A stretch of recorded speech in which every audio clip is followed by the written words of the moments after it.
What's up, everybody? Welcome to Self-Helpless Snacks, where we give you a little taste of the podcast with a mini episode. I'm Delanie Fischer, and today I'm sharing a few tips for optimizing storage in a small space. And I'm hoping this is helpful to those of you who might be downsizing a bit.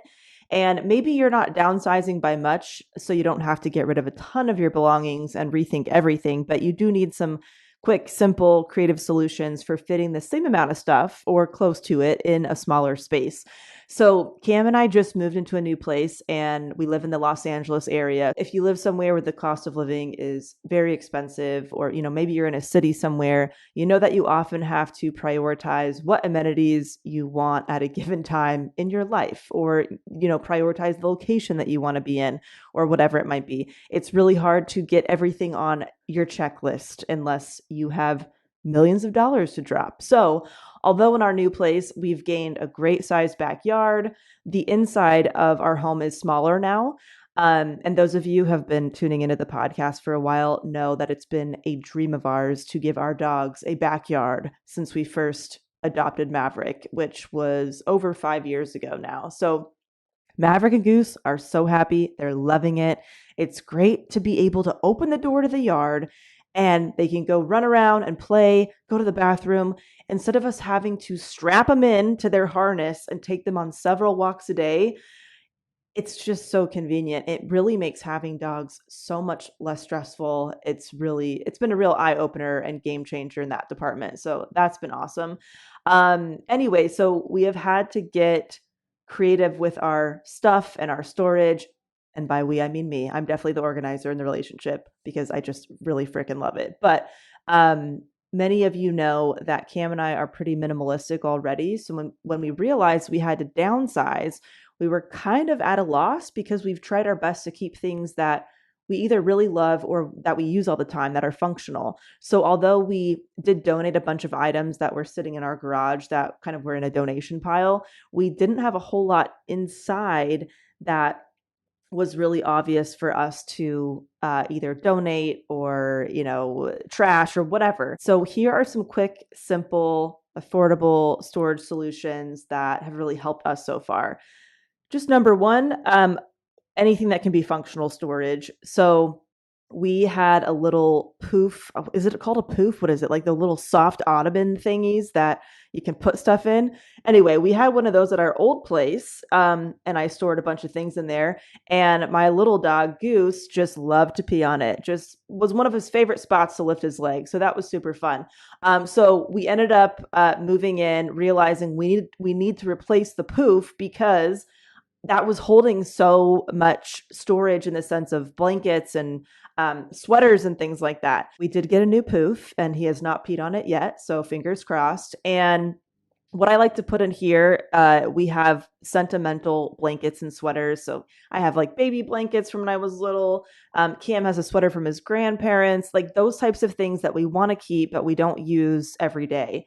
And so that's been working really well. And of course, works as a little ottoman to put your feet on. I just love a twofer. Anything that can be functional for you in that way, highly recommend. I'm a big fan of repurposing things. So something else that I've been doing is we have a lot of beautiful wine glasses and kind of fancy glasses for entertaining and stuff like that. And so once we were putting things in the kitchen and in the shelving, it was very obvious that we had kind of a lot more fancy glasses than regular glasses. So I just looked at the nicer stuff that we have and chose a bunch of those that are now going to be used as regular everyday drinking glasses. I mean, there's nothing different except that they have like a pretty design on them. So now we have kind of an equal amount of glasses in each place where we were kind of overflowing in one area. So is there something that you can just kind of look at differently and use differently, even if it was kind of in a different category in your old place?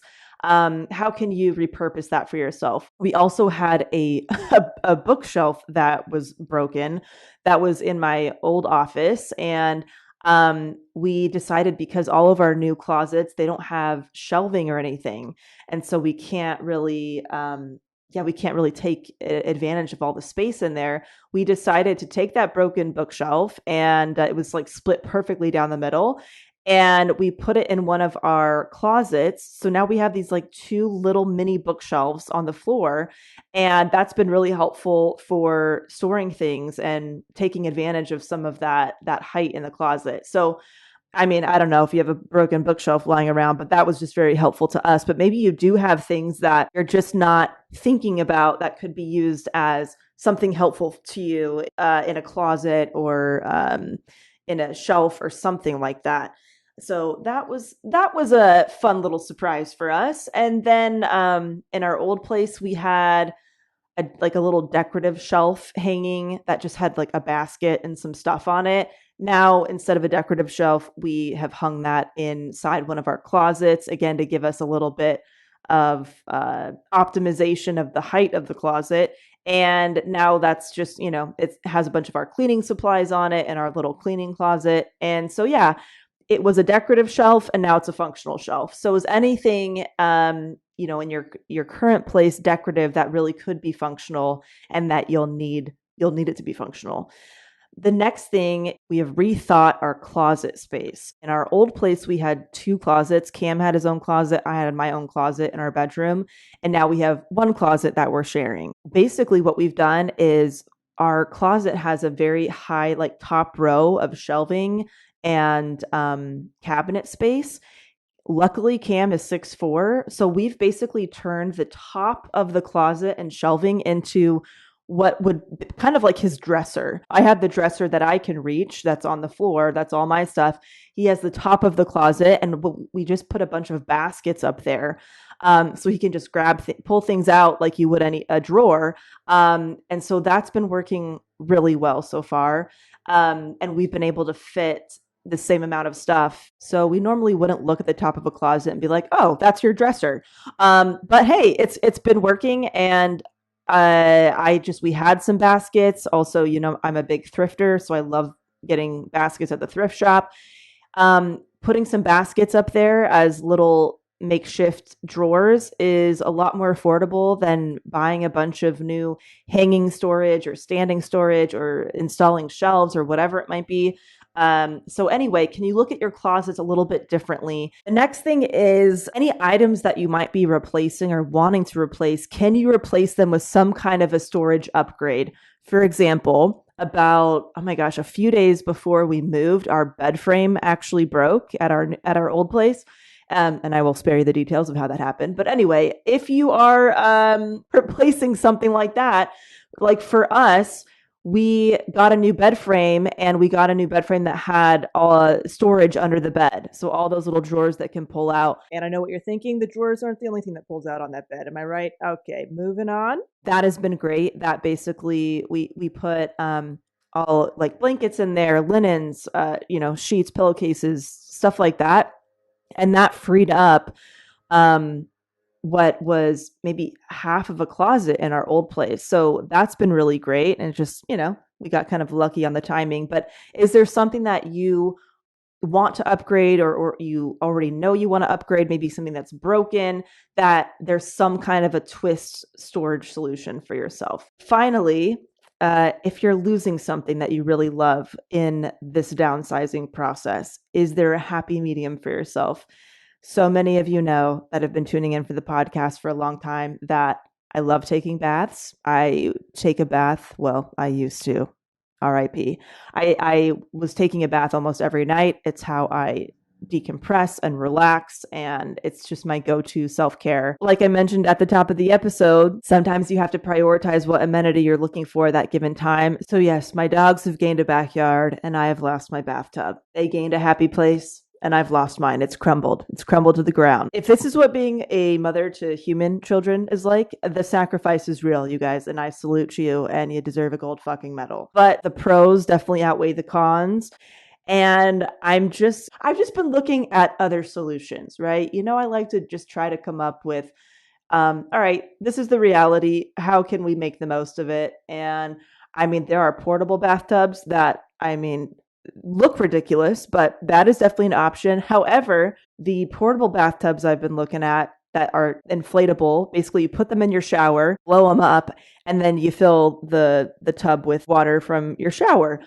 but our shower is not big enough to hold one of those. So that was crossed off my list very quickly. And so I've come to the conclusion that maybe Cam and I can save up for a nice hot tub for the backyard because we do have that space now, although it is not the same as having a bath inside, right before bed and all that good stuff. Not comparable. It's like the difference between, I don't know, a hug and a hand job. Both are nice, just very different experiences. Oh my gosh, I am being filthy on this episode. I'm just in a dirty dad joke kind of mood, I guess. And the other thing I'm doing is I'm just gonna be coming over to all my friends and family's places who have a tub, and I'll be knocking on their door for my bath time. So please add me to your guest list if you have a bathtub. Luckily, my parents don't live far.